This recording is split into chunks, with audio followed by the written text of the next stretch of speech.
Bonsoir. Ce soir, c'est Mamie qui raconte. L'histoire d'un vampire végétarien.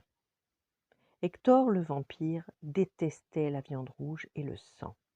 Depuis longtemps, Hector rêvait de croquer des légumes d'été, de mordre dans des fruits juteux, de boire un bol de soupe bien chaude.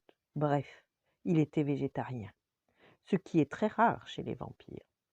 Alors, dans le château de Transylvanie, sa vie était difficile. Hector faisait semblant de prendre des plats pour ne pas fâcher Dracula. Il cachait ensuite les morceaux de viande sous sa cape et les jetait aux monstres noirs qui vivaient dans les caves.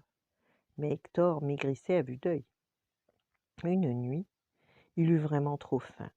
Il sortit du château à pas de chauve-souris et voleta jusqu'au village de paysans où il espérait trouver de bons légumes à dévorer. Dans la rue, il jeta un coup d'œil dans chacune des maisons, mais ce qu'il vit l'horrifia. Les familles de paysans étaient attablées autour d'énormes oies rôties, de petits cochons de lait, de chapons et d'autres lapins à la moutarde. Hector ignorait que selon la tradition, les paysans mangeaient leurs plus belles volailles et leurs plus jolis cochons. Le vampire alla quand même jusqu'à la dernière chaumière du village.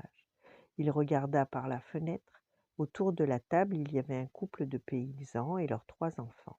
Et sur la table, Hector, les yeux écarquillés, reconnut une grosse soupe de légumes. Le vampire se mit à saliver, il ne pouvait plus se contrôler. Il entra d'un coup dans la chaumière. En reconnaissant cette créature de la nuit, le père attrapa une tresse d'ail et la brandit devant le vampire pour lui faire fuir. Hector se saisit d'une gousse d'ail et la croqua avec délice. Mais le paysan bredouilla, tu manges de l'ail? Mais ça gâche le goût du sang, les vampires n'aiment pas l'ail. Bien justement, moi j'en peux plus du sang. J'ai envie de légumes verts, de fruits frais. Je suis végétarien, vous comprenez? Votre soupe, madame, elle sent si bon, et vous êtes les seuls à en manger ce soir. La mère bredouilla, c'est que nous sommes très pauvres, alors partout ailleurs on fait des festins de viande, mais nous sommes pauvres et on ne peut pas s'en offrir. Des festins de viande? Hector sortit de sous sa cape la dinde farcie et les 2 pâtés qu'il avait cachés pendant son dîner. Il les posa sur la table et demanda poliment: « Et si je vous offre cela, pourrais-je partager votre soupe, madame ?» Les 2 paysans et leurs enfants écarquillèrent à leur tour les yeux pleins d'appétit. Ils s'assirent tous autour de la table.